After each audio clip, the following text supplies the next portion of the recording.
Hello students, this is Monica. Welcome to our YouTube channel Expert Corner. Today we are going to cover concept of knowledge. So first of all we have to understand that what is knowledge, what do you mean by the knowledge, definition of the knowledge. So basically knowledge क्या होती है, एक person किसी भी subject को समझने के लिए जिन स्किल्स की, जिन विशेषताओं की ज़रूरत पड़ती है उसे हम क्या कहते हैं, नॉलेज कहते हैं, ज्ञान कहते हैं. ठीक है, किसी भी सब्जेक्ट को, किसी भी कंसेप्ट को समझने के लिए जिन भी स्किल्स की, जिस एक्सपर्टाइज की ज़रूरत पड़ती है उन्हें हम क्या कहते हैं, नॉलेज कहते हैं. तो जो ये एक्सपर्टाइज हैं, जो स्किल्स हैं, ये हमें हमारे एजुकेशन और एक्सपीरियंसेस के थ्रू मिलती है. अगर हमारे एक्सपीरियंसेस के थ्रू हमें मिली है तो हम उसको थ्योरेटिकल नॉलेज कहते हैं, और अगर हमें एजुकेशन से मिली है तो हम उसे क्या कहते हैं, हमारी प्रैक्टिकल नॉलेज कहते हैं. So the expertise and skills required by a person through experiences and education, understanding of a subject is known as knowledge. जब भी आप अपनी नॉलेज से, एजुकेशन से, एक्सपीरियंसेस से, अपने स्किल्स से, अपने एक्सपर्टाइज, इन सब चीज़ों का यूज़ करके किसी भी कंसेप्ट को समझने की कोशिश करते हो तो वो आपका क्या कहलाता है, ज्ञान कहलाता है, नॉलेज कहलाती है. सो knowledge is a set of understanding in a particular field. एक पर्टिकुलर फील्ड के अंदर आपकी जो समझ है वो आपका ज्ञान कहलाता है. It is the awareness and understanding of particular aspects of reality. ठीक है, क्या है, अवेयरनेस है और अंडरस्टैंडिंग है. कोई भी कंसेप्ट है, कोई भी कंसेप्ट है, कोई भी चीज़ है, कोई भी सब्जेक्ट है, उसके बारे में जब आपकी अंडरस्टैंडिंग हो जाती है, समझ हो जाती है, अवेयरनेस हो जाती है, जानकारी हो जाती है, तो वो आपकी क्या कहलाती है, नॉलेज कहलाती है. Knowledge is named as vidya. Knowledge को हम विद्या भी कहते हैं. It involves fact about reality and cognitive change as well as. इसके अंदर हम रियलिटी से रिलेटेड फैक्ट भी, सच्चाई से रिलेटेड फैक्ट भी इंक्लूड करते हैं, और कग्निटिव चेंजेस को भी, मीन्स हमारे जो मेंटल चेंजेस होते हैं, माइंड से रिलेटेड चेंजेस होते हैं, उनको भी हम इन दोनों को इसके अंदर क्या करते हैं, इंक्लूड करते हैं. Knowledge has 3 terms. नॉलेज की 3 टर्म्स होती है, इन्फॉर्मेशन, नॉलेज एंड विजडम. इन तीनों चीज़ों को मिलाकर ही हम क्या बनते हैं, ज्ञान बनते हैं. Knowledge is the awareness and understanding of something. किसी भी चीज़ के बारे में जब हमें अवेयरनेस और अंडरस्टैंडिंग, जानकारी हो जाती है और समझ हो जाती है. ठीक है, किसी भी कंसेप्ट की, किसी भी चीज़ की जब हमें जानकारी हो जाती है, समझ हो जाती है, तो वो हमारी क्या कहलाती है, नॉलेज कहलाता है, हमारा ज्ञान कहलाता है. So next is the characteristics of knowledge. So all these are the characteristics of knowledge. Knowledge increases step by step. Knowledge जो है वो स्टेप बाय स्टेप क्या होती है, इंक्रीज होती रहती है. कभी ऐसा नहीं होता कि नॉलेज के अंदर क्या हो, कुछ ना कुछ ऐड होता है. आप माइनस नहीं कर सकते नॉलेज के अंदर कभी भी. स्टेप बाय स्टेप वो क्या होएगी, इंक्रीज ही होती है, बढ़ती ही जाती है, घटती नहीं है. आपका ज्ञान आपसे कोई छीन नहीं सकता, वो घटता नहीं है, वो टाइम के साथ साथ बढ़ता जाता है. Knowledge is boundless. नॉलेज क्या होती है, बाउंडलेस होती है, उसकी कोई बाउंड्रीज नहीं होती है. आप उसको किसी बाउंड्रीज के अंदर कैद करके नहीं रख सकते हो, वो बाउंडलेस होती है. Knowledge is exist in all things and reality.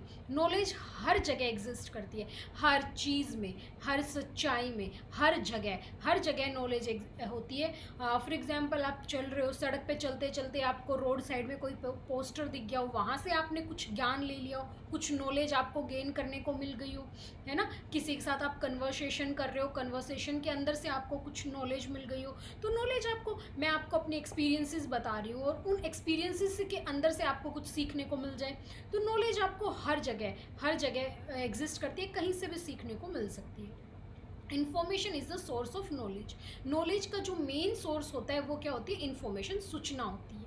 Knowledge has no end. Knowledge का कोई एंड नहीं होता. किसी भी मोमेंट पे आके आप ये नहीं बोल सकते कि बस अब मुझे और नहीं सीखना है, मैं और नहीं सीख सकता. उसका कोई एंड नहीं है. आज आपने बोल दिया मुझे नहीं सीखना है, ठीक है, कल आप किसी के साथ कुछ कन्वर्सेशन कर रहे हो और वहाँ से आपको कुछ सीखने को मिल जाए. तो नॉलेज का कोई अंत नहीं होता. किसी भी एज में ये नहीं कह सकते कि आई एम 50 ईयर्स ओल्ड, मैं अब नहीं सीख सकता, नहीं. ठीक है, नॉलेज का कोई एंड नहीं है. Knowledge is like money. The more a man gets the more he craves. Knowledge क्या होती है? पैसे की तरह होती है। जितना इंसान को मिलता है उसकी भूख उसको पाने के लिए उतनी ही क्या होती है? बढ़ती जाती है। आपको जितनी नॉलेज मिलती है आपकी भूख और ज़्यादा, उससे और ज़्यादा सीखने की क्या भूख है? बढ़ती जाती है कि इतना हो गया, अब इससे ज़्यादा सीख लेता हूँ, चलो अब कुछ और सीख लेता हूँ। तो knowledge is just like a money, the more a man gets the more he craves. Knowledge is the consequences of time. Time के consequences होते हैं knowledge. So all these are the characteristics of knowledge की knowledge step by step increase होती है, knowledge boundless होती है, उसकी कोई बाउंड्रीज नहीं होती हैं। Knowledge exist in all things and reality, हर जगह एग्जिस्ट करती है knowledge. Information is the source of knowledge. Knowledge has no end, knowledge का कोई भी एंड नहीं होता है। Knowledge is just like a money, जितना आप उसको पाने की, जितना आपको मिलता है उससे ज़्यादा आपको पाने की भूख उसकी बढ़ती जाती है। Knowledge is the consequences of time. Knowledge क्या है? टाइम की consequences। नेक्स्ट टॉपिक है हमारा सोर्सेज ऑफ नॉलेज, मीन्स हमें नॉलेज कहाँ से मिलती है। देखिए बहुत सारे सोर्सेज होते हैं, आप नॉलेज कहीं से भी गेन कर सकते हो, बट जो ये 6 हैं, जो ये 6 सोर्सेज मैंने इंक्लूड किए हैं, ये कुछ इंपॉर्टेंट सोर्सेज हैं। बाकी तो नॉलेज आप कहीं से भी गेन कर सकते हो। There are large number of sources to gain the knowledge. Okay, सबसे पहला हम सबसे पहला जो सोर्स हमने इंक्लूड किया है दैट इज़ द सेंसेस। ठीक है, आप अपनी सेंसेस के थ्रू भी क्या करते हो? नॉलेज गेन करते हैं। दे आर 5 सेंसेस, सबको पता है, eyes, nose, ear, tongue and skin. ये आपके 5 सेंस ऑर्गन्स होते हैं, आपके 5 सेंसेस होते हैं, और इनके थ्रू आप क्या करते हो? नॉलेज गेन करते हो। अभी इस टाइम मैं आपको नॉलेज का कंसेप्ट ऑफ नॉलेज मैं आपको समझा रही हूँ, तो आप अपने कानों से उसको सुन रहे हो। ठीक है, आप अपना सेंस ऑर्गन यूज़ कर रहे हो और उसके थ्रू आपको क्या मिल रही है? नॉलेज मिल रही है। ठीक है, तो आप अपने सेंस ऑर्गन्स के थ्रू भी क्या करते हैं? नॉलेज गेन करते हैं। एक्सपेरिमेंटेशन मीन्स साइंटिस्ट के किए हुए एक्सपेरिमेंट से। ठीक है, जब कुछ एक एक्सपेरिमेंट्स हैं जो कुछ साइंटिस्ट ने किए हुए हैं, और उन एक्सपेरिमेंट्स से आपको जो नॉलेज मिलती है वो क्या होती है? आपकी एक्सपेरिमेंटेशन नॉलेज होती है। ठीक है, ये जो एक्सपेरिमेंट्स होते हैं ये बहुत ही ज़्यादा कंट्रोल एनवायरनमेंट के अंदर किए हुए होते हैं, और उन एक्सपेरिमेंट से आपको जो नॉलेज मिल रही है वो आपकी क्या होती है? एक्सपेरिमेंटेशन नॉलेज होती है। अभी मैं आपको बताती हूँ, हम कोलबर्ग की थ्योरी पढ़ते हैं, पियाजे की थ्योरी पढ़ते हैं, तो उन लोगों ने क्या किया था? जेन पियाजे ने रिसर्च की थी, कोलबर्ग ने रिसर्च की थी, एक्सपेरिमेंट्स किए थे, तो उनके एक्सपेरिमेंट से हमें कुछ सीखने को मिला, कुछ नॉलेज मिली, तो वो नॉलेज हमारी क्या है? एक्सपेरिमेंटेशन नॉलेज होती है। नेक्स्ट है हमारा इंट्यूशन। इंट्यूशन मीन्स पूर्वाभास। हमें पहले से ही हमारे आसपास कुछ होता है, कुछ घटनाएं हो रही हैं हमारे आसपास, तो हमें अंदर से आभास हो जाता है कि ये गलत है, ये सही है। तो इस तरीके की जो नॉलेज होती है वो क्या होती है? कि हमें इंट्यूशन हुआ है, इंट्यूशन नॉलेज होती है। आप फॉर एग्जांपल कई बार ऐसे होते हैं, बादल बहुत ज़्यादा घिर जाते हैं, तो हम क्या कहेंगे? बारिश होने वाली है। पहले से ही अनुमान हुआ है कि बारिश होने वाली है क्योंकि बादल गिर गए हैं, लेकिन ज़रूरी नहीं है बारिश हो, है ना? तो इस तरीके की जो नॉलेज होती है वो इंट्यूशन नॉलेज होती है। अथॉरिटी नॉलेज में कैसे होती है कि कई बार देखा जाता है कि बहुत सारी ऐसा ज्ञान होता है जो ना हम अपने सेंसेस से गेन कर सकते हैं और ना हम अपने माइंड से गेन कर सकते हैं। ठीक है, उनके लिए कुछ एक्सपर्ट्स की ज़रूरत होती है, तो उन एक्सपर्ट्स के थ्रू हमें जो मिलता है नॉलेज वो हमारी क्या होती है? अथॉरिटी नॉलेज होती है। जैसे कि साइंटिस्ट होते हैं, टीचर होते हैं, ठीक है, डॉक्टर्स होते हैं। ठीक है, तो ये सब क्या होते हैं? अपने फील्ड के अंदर परफेक्ट होते हैं। ठीक है, इनके थ्रू, इन बंदों के थ्रू हमें जो नॉलेज मिली है, जो अपने फील्ड के अंदर स्पेशलाइज्ड है, ठीक है, ये नॉलेज हमारी क्या होती है? अथॉरिटी नॉलेज होती है। ये ज्ञान हम ना तो, ये नॉलेज ना तो हम अपनी सेंसेस से ले सकते हैं, ना अपने माइंड से ले सकते हैं। ये नॉलेज लेने के लिए हमें उस एक्सपर्ट के पास जाना पड़ता है। तो इस तरीके की जो नॉलेज हमें मिली है वो क्या होती है? हमारी अथॉरिटी नॉलेज होती है। रिविलेशन नॉलेज के अंदर हम बेसिकली क्या करते हैं? धार्मिक चीज़ों को इंक्लूड करते हैं। ठीक है, ये हमारे धर्म से रिलेटेड नॉलेज होती है। हम धार्मिक ग्रंथ या आप अपनी रिलीजियस बुक जो बोल सकते हैं, उनके थ्रू आपको जो नॉलेज मिली है वो आपकी क्या होती है, रिविलेशन नॉलेज होती है। धर्म के बारे में जो जानकारी मिलती है, अब जैसे फॉरेन कंट्रीज़ होती हैं, वहाँ पे हमारी भगवत गीता पढ़ी जाती है, तो उसके थ्रू उनको जो नॉलेज मिलती है that is the revelation knowledge. ठीक है, रिलीजियस बुक के थ्रू, धार्मिक ग्रंथ्स के थ्रू हमें अपने धर्म के बारे में जो जानकारी मिलती है, जो नॉलेज मिलती है, that is the revelation knowledge. ठीक है, रीज़न नॉलेज क्या होती है कि हम कभी भी चीज़, रीज़न नॉलेज हमें कैसे मिलती है कि हम कभी भी चीज़ों को जैसा वो है वैसा ही क्या करते, एक्सेप्ट नहीं करते। हम सबसे पहले क्या करेंगे, इमेजिन करेंगे, थिंक करेंगे, रीज़न आउट करेंगे, उसके बाद जो हमें ज्ञान मिला है वो हमारी रीज़न नॉलेज होती है। अगर मैंने आपको बोल दिया 2 × 2 = 4 होता है, ठीक है, आप उसे एक्सेप्ट नहीं करोगे, 2 × 2 4 आप एक्सेप्ट नहीं करोगे, आप पहले इमेजिन करोगे, थिंक करोगे, रीज़न आउट करोगे, और उसके बाद आपको जो ज्ञान मिला है, ठीक है, वो आपका क्या होगा, रीज़न नॉलेज होगा। तो ये सब सोर्सेज हैं आपके 6 sources: senses, experimentation, intuition, authority, revelation and reasons. ठीक है, तो आप इन सब के थ्रू क्या करते हैं, नॉलेज को गेन करने की कोशिश करते हैं। नेक्स्ट है types of knowledge. They are 2 types of knowledge: priori knowledge and empirical knowledge. ठीक है, सबसे पहले हम करते हैं प्रायरी नॉलेज।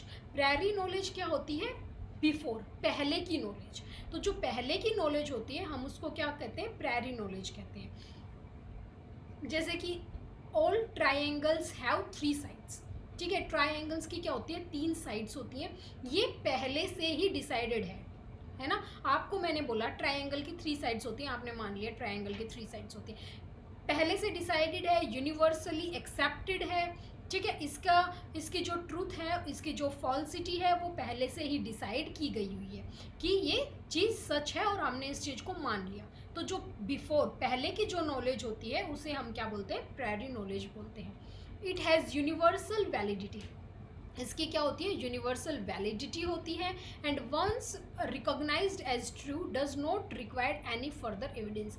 अगर एक बार बोल दिया गया कि सच है तो उसके लिए फिर फर्दर एविडेंस की कोई ज़रूरत नहीं होती है, सालों साल तक वही सच मानकर चलती रहती है। It is the knowledge based on observation and experiences of physical world. ठीक है, जो हमारी बाहर की दुनिया है उन्होंने ऑब्जर्वेशन और एक्सपीरियंसेस के बेसिस पर ये नॉलेज क्या है, बनाई हुई है। It is the knowledge whose truth and falsity is decided before. ये वो नॉलेज है जिसकी सच्चाई और जिसकी झूठ है, गलत है, सही है, ये सब पहले से क्या हो चुका है, डिसाइड हो चुका है। For example, all triangles have 3 sides. Triangles की 3 साइड्स होती हैं, पहले से डिसाइडेड है। The sum of internal angles of any triangle is 180। Sum क्या है, इंटरनल एंगल्स का 180 होता है ट्राइंगल्स के अंदर, तो ये क्या होती है, पहले से ही डिसाइडेड है। तो इस तरीके की जो नॉलेज होती है वो आपकी प्रायरी नॉलेज होती है। नेक्स्ट है आपका empirical knowledge. Empirical knowledge literally means afterwards, means बाद की नॉलेज। ठीक है, it is based upon reasoning from known facts or past incidents rather than by making assumption and prediction। इसके अंदर assumption और predictions की कोई भी जगह नहीं होती। ठीक है, ना कोई assumptions होते हैं, ना कोई predictions होते हैं, ये facts के ऊपर based होती है। जो मेन चीज़ इसके अंदर क्या है, ये facts के ऊपर based होती है, experiences के ऊपर based होती है। ठीक है, इसके अंदर कोई भी assumption नहीं है, कोई भी prediction नहीं है। It based upon actual observation and experimental data। ठीक है, ऑब्जर्वेशन के ऊपर, जो एक्चुअली आपने ऑब्जर्व किया है आप उसी को ही सच मानते हो, जो एक्सपेरिमेंट्स के थ्रू जो सच निकला है आप उसी को ही सच मानते हो। आप इसके अंदर प्रिडिक्शन नहीं करते हो, कोई एजम्पशंस नहीं करते हो। It is the knowledge which is gain through experiences. ये वो नॉलेज है जो आप अपने एक्सपीरियंसेस के थ्रू गेन करते हो। For example, I experienced in elections politicians just give sweet speech, nothing that. मैंने इलेक्शंस में ये एक्सपीरियंस किया है कि जो पॉलिटिशियंस हैं वो क्या करते हैं, सिर्फ मीठे मीठे भाषण देते हैं और कुछ नहीं करते। तो ये चीज़ क्या है, आपने एक्सपीरियंस की है, आपकी ऑब्जर्वेशन के ऊपर बेस्ड है। ठीक है, ये आपकी एक्चुअल ऑब्जर्वेशन है, ये पहले से डिसाइडेड नहीं था, है ना। ये पहले से ऐसा नहीं था कि बहुत साल पहले किसी ने डिसाइड कर लिया और आपको बोल दिया, आपने मान लिया। नहीं, आपने खुद ने ऑब्जर्व किया है, एक्सपीरियंस किया है, तब आपको ये ज्ञान हुआ है। तो इस तरीके की जो नॉलेज होती है वो क्या होती है, आपकी एम्पेरिकल नॉलेज होती है। According to the Indian view, knowledge are of 2 types. Indian view के अकॉर्डिंग भी नॉलेज के 2 टाइप्स की नॉलेज और भी होती है, प्राविद्या एंड अप्राविद्या। पराविद्या क्या होती है? Physical world means external nature, बाहर की दुनिया से आपको जो ज्ञान मिलता है वो क्या होती है? पराविद्या। Mummy papa, teacher, schools, friends, relatives, इन सब से आपको जो नॉलेज मिलती है, बाहरी दुनिया से जो नॉलेज मिली है आपको, वो क्या हो गई? आपकी पराविद्या होगी। अपराविद्या self, soul, spirit, god means आपकी अंतर आत्मा से, आपकी अंतर आत्मा से आपको जो ज्ञान मिलता है। कई बार ऐसा होता होगा ना कि कुछ गलत करके आ जाते हैं तो अंदर से आवाज़ आती है कि नहीं ये चीज़ गलत थी, ये हमने गलत किया, तो हमारे अंदर से हमें जो कुछ सीखने को मिलता है वो हमारी क्या होती है? अपरा विद्या होती है, हमारी अपरा नॉलेज होती है। तो इंडियन पॉइंट ऑफ व्यू से दो टाइप्स की होती है, परा विद्या एंड अपरा विद्या। तो आज हमने जो कवर किया कंसेप्ट ऑफ नॉलेज, आपको आई थिंक क्लियर होगा। Characteristics of knowledge, I think characteristic of knowledge भी आपको क्लियर है। सोर्सेज ऑफ नॉलेज, हमें नॉलेज कहाँ से मिलती है? Senses, experimentation, intuition, authority, revelation, reason. और उसके बाद हमने कवर किया types of knowledge. There are two types of knowledge, priori knowledge means पहले की, और एम्पेरिकल नॉलेज मीन्स आफ्टरवर्ड, बाद से जो नॉलेज मिलती है। इंडियन पॉइंट ऑफ व्यू से भी नॉलेज टू टाइप्स की होती है, पराविद्या और अपराविद्या मीन्स फिजिकल नेचर, बाहर के दुनिया से, बाहरी दुनिया से जो नॉलेज मिली वो आपकी पराविद्या होती है, और आंतरिक अंदर से आपको जो सीखने को मिला है वो क्या होती है? आपकी अपराविद्या होती है। सो concept of knowledge, characteristics of knowledge, आपको यहाँ से कई बार ऐसा होता है कि क्वेश्चन देखने को मिल जाता है। तो आई थिंक ये आपको क्लियर हो गया होगा। अगर आपकी कोई भी क्वेरीज हैं तो आप कमेंट बॉक्स में डाल सकते हैं। Thank you.